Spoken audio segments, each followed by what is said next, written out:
Maintenant, on va voir le dernier sujet là, concernant les vecteurs, c'est-à-dire les combinaisons linéaires.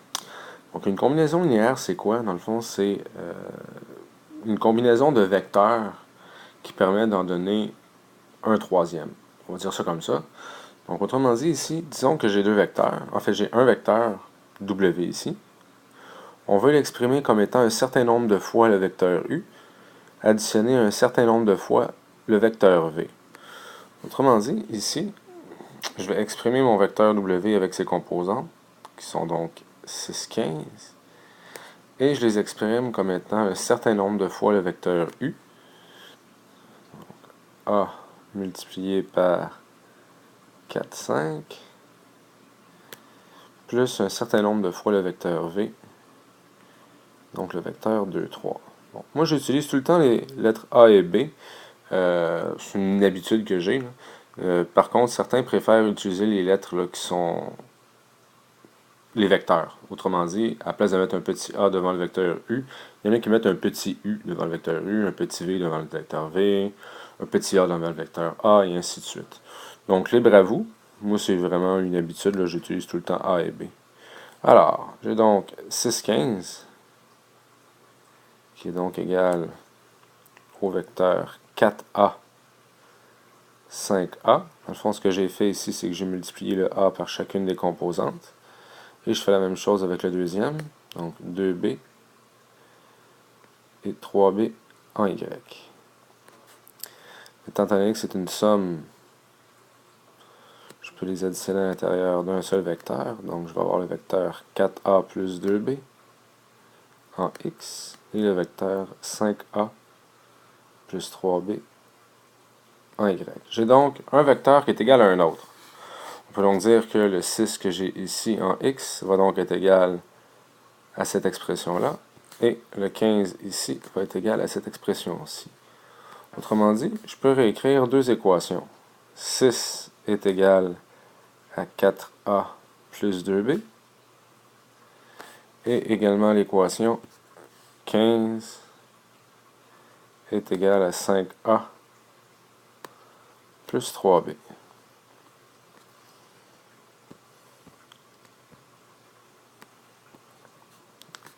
Ici, je vais multiplier l'équation du haut par 3 et l'équation du bas par 2. Donc la méthode que je vais utiliser ici, c'est la méthode par réduction. C'est selon moi la plus simple lorsqu'on fait des combinaisons linéaires. Ceci étant dit, il n'y a rien qui vous empêche d'utiliser une autre méthode, c'est-à-dire la comparaison ou la substitution, si vous êtes plus à l'aise avec celle-là. Comme je vous disais, moi je trouve que celles-ci sont beaucoup plus simples. Alors, 6 fois 3 me donne 18. 4 fois 3 me donne 12. Donc ça va être 12A.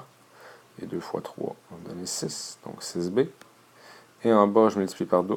Je vais donc avoir 30 à gauche de mon signe d'égalité. Donc avoir 10A plus 6B.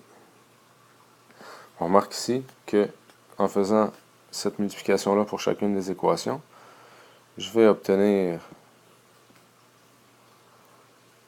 le même coefficient ici et ici. Donc j'ai 6B en haut, 6B en bas.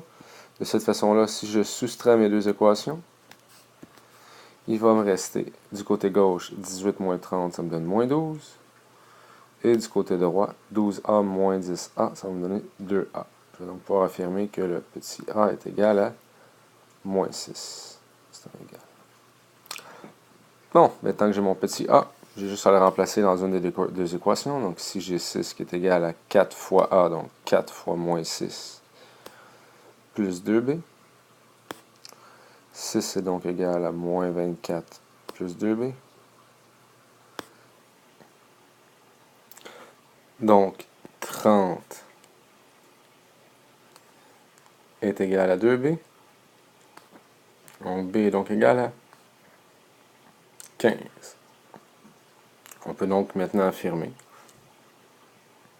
que le vecteur W est donc une combinaison linéaire des vecteurs U et V, de sorte que c'est une combinaison, dans le fond, de moins 6 fois le vecteur U, plus 15 fois le vecteur V. Alors voilà comment on peut faire une combinaison linéaire. Alors c'est ce qui termine le dernier des sujets là, concernant les vecteurs. Donc on se revoit là, pour le prochain chapitre. Bye bye!